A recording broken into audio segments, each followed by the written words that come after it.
Hello again, everyone. Edwin Learnard back once again.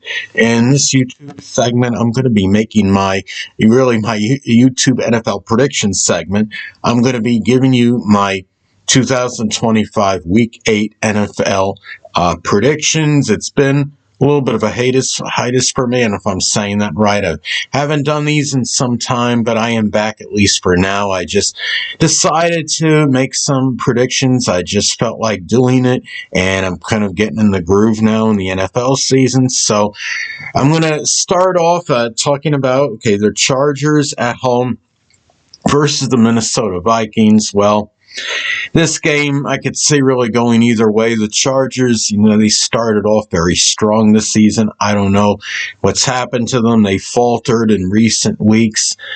Just being at home, I would take them over the Vikings. I don't think I'm going to be saying skull or whatever that word is for the Viking fans. I'm going to take the Chargers, I think at least in a tight one. Competitive game over Minnesota. They're 2-2 at home. Vikings are 2-1 on the road. They may again make it competitive, but I'm still going to lean with the Chargers just on virtue of them being at home mainly.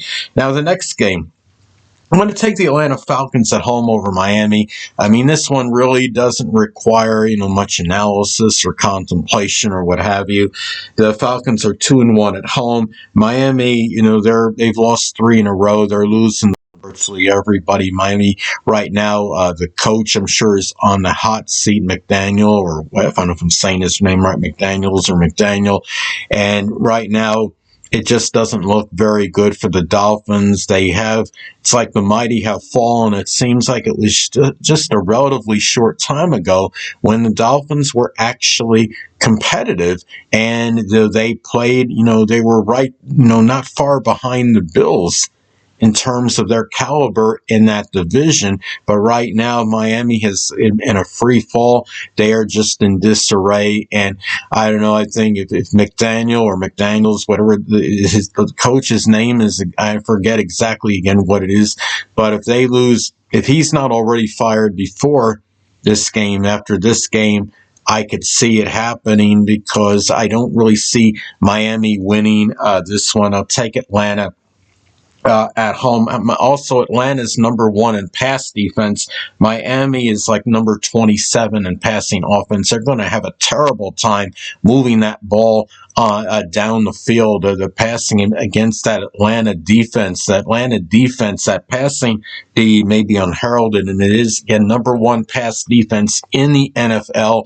And I'm going to take Atlanta in this one. Now, the next game, Cincinnati at home against the Jets. And, don't get me wrong, I'm a Jets fan, but this is, I think, unequivocally the worst team in the NFL right now. 0-7, 0-2 on the road. They had some benefit of getting like 5 of their first 7 games at home, and they couldn't capitalize on it. Cincinnati, 2-1 at home. They may have saved their season last week by defeating Pittsburgh in an upset win against the Steelers and Aaron Rodgers. Cincinnati is actually 2-1 at home. Neither of these teams are juggernauts on offense. The Bengals are averaging 19.4 points per game. Jets, 18.4 points per game. They've lost 7. Well, they are 0-7, so they have lost 7 straight this season. I think it's going to be 0-8 after this game. I will take the Bengals at home over the Jets. Now, the next game, the Patriots at home over Cleveland. I'm going to take them to win this game. Cleveland did get a win last week, probably an aberration or fluke. New England just 1-2 actually at home. They're averaging about 26 points per game. They've won 4 consecutive. They are playing lights out. It's really hard to go against the Patriots, and really, for me, I feel like I'm in like a parallel alternate universe with them actually being in first place right now over the Buffalo Bills. I don't know if they're going to sustain it. I still think Buffalo is going to emerge on top of that division by the time the season ends. But for right now, Patriots fans are sitting pretty with the Patriots and in that top spot in the AFC East. They'll retain it at least for one more week. I don't see them losing at home to Cleveland. Cleveland got that 1 win last week. They're They're averaging about 16 points per game, which is 30th in the league. I don't think they can keep up with the offense with the Patriots. So I'll take the Patriots at home.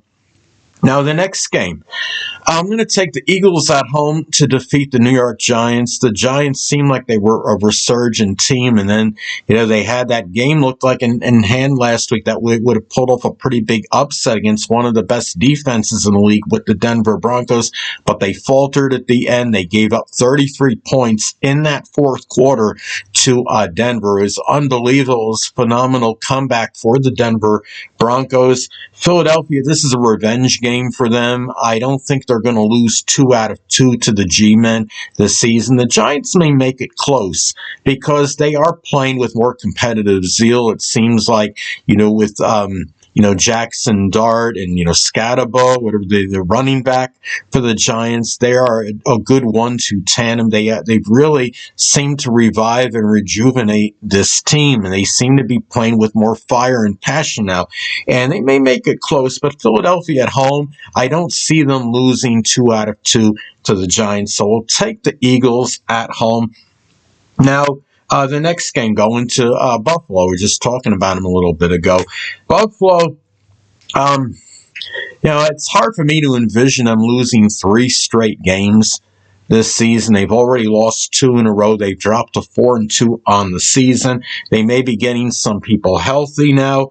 You have, right now, Carolina is 3-0 at home. They've won 4 consecutive games, but their starting QB, I believe, is out, Bryce Young. So it's going to be tough for them. And Buffalo is going in there. They're going to be playing with some desperation. I'm going to take Buffalo, maybe reluctantly in this one at home, but I think they do get this game. The thing is, Buffalo is averaging about 28 points per game. The thing about this game, the danger for Buffalo, though, is keep in mind Carolina is 3rd in the NFL in rushing at about 140 yards per game, and Buffalo's run defense is number 31. It really has been lamentable this season. And it's going to be, if Carolina can get their running game going, they may not need their second-string quarterback to really do that much in the passing game. So it's going to be something to look at. The rushing offense for Carolina versus the run defense for Buffalo. But I'm going to take Buffalo in this one. Now, the next game has been kind of a tough one for me. Baltimore is at home against the Bears, and, the Baltimore has not played well at all this season. They're just like 1-3 at home. But Chicago is on the road. It looks like Chicago right now, they are a team that may be to be reckoned with at this point in time. But again, the word reluctantly, I'm going to take Baltimore to actually get this one at home, because mainly attributed to the desperation factor in this one. So I'm going to take Baltimore to get this one done at home. Chicago, they have this guy, Kevin Byard. I don't know if I'm saying his name right. He's at least tied for the league, I believe, in interceptions with 4 right now. And Chicago is playing, at a level where very few people envision or anticipate. They've been a major surprise. They've won 4 consecutive games. I wouldn't be shocked if they pull this one out. But I'm still going to take Baltimore in this one. It's just like one of those intuitive picks. And I'll take the Ravens and see if that ravenous defense actually comes to play or not. It probably won't. But I'm still I'll take them to get the win. Now, the next game, I'm going to take the 49ers on the road against Houston. It seems a little bit odd that, I'm not doing, these games are outright predictions, by the way. They're not spread picks, but it seems a little bit odd that San Francisco is an underdog in this one. I know Houston's at home. Houston has not really played that well up to this point, and San Francisco is 3-1 on the road. Houston is just like 1-1 at home, but I guess, they feel on virtue of Houston being at home that they should be the favorite. But I'm going to take the 49ers are just really, as far as their personnel, they're the superior team. I don't see them losing to Houston on the road. So I'll take the 49ers on the road. Now, the next game, I'm going to take the Tampa Bay Buccaneers to prevail at home over the New Orleans Saints. It's just the simple fact it doesn't require an abundance of analysis, this game. Tampa Bay is just the better team. The Saints are 1-3 at home, and Tampa Bay, even though they're on the road, they're still a solid road team. They could get this done. Tampa Bay may have lost last week, but I think they're going to bounce back. I see this team not succumbing to complacency. They're very disciplined and focused, and I think they'll keep that going this week, and it'll be a good bounce back win for them. So I'll take the Buccaneers on the road. Now, the next game, I'm going to take the Denver Broncos at home against the Dallas Cowboys. You know, Dallas Cowboys are like fluctuating. They're hot 1 minute, they're down the next. They won last week. I think they're due to lose this week. They're 1-3 on the road. You got Denver Broncos team that did have to really expend a lot of energy putting up those 33 points in that fourth quarter against the Giants. And the thing that would concern me is the fact that they expended all that energy, and is it going to be to their detriment in this particular game? But I don't think it will be. Denver is 3-0 at home. They've won 4 consecutive games. They've been playing lights out, averaging. The thing about it, though, is Dallas is actually averaging more points per game. And Dallas is like a juggernaut offense. Dallas is averaging like nearly 32 points per game. Denver about 23. But Denver's defense, I think, ultimately is going to be the difference in this one. So take Denver at home. Now, the next game, I'm going to take the Indianapolis Colts at home against the Tennessee Titans. Not a shocker there. Indy right now is, basically about, I think they're pretty much the best team in the NFL right now. It's really be hard pressed for somebody to predict this at the beginning of the season, that near midway through the season, that the Colts would actually be number one in some people's power rankings. I would actually put them number one right now. I think first take, I think Jeff Saturday had the Colts at number one. And Titans right now, I mean, they're just completely reeling. They're kind of like the Jets. They're a team in disarray at this point in time. The Titans are averaging about 14 points per game. Their offense is anemic. Their point differential is minus 96. It's one of the worst in the NFL. That Daniel Jones, who looked like he was maybe drifting into obscurity after the Giants let him go. He looks like, like Johnny Unitas right now. He's playing at really an elite level. Kudos to him. I'm glad he's flourishing and thriving at a new team and probably a new system. Isn't it uncanny how a lot of you see these players, these quarterbacks leave New York teams and then they flourish with another team? I think a lot of it is attributed to that pressure in New York. You're under all that scrutiny, and that certainly doesn't help matters. But I'm going to take Colts right now. They've right now they've won 3 straight. They're averaging 33 points per game. It's the best scoring offense in the NFL right now. And I do pick the Colts to win this game handily in decisive fashion against the Titans. Now, the next game, I'm going to take the Steelers on the road to defeat the Green Bay Packers. Steelers, a little bit surprised they're an underdog on the road, but Green Bay, I'm not doing the spread, but I am. But they are underdogs on the road, but I think a lot of that's because they are playing the Packers, and a lot of people see Green Bay as an elite team.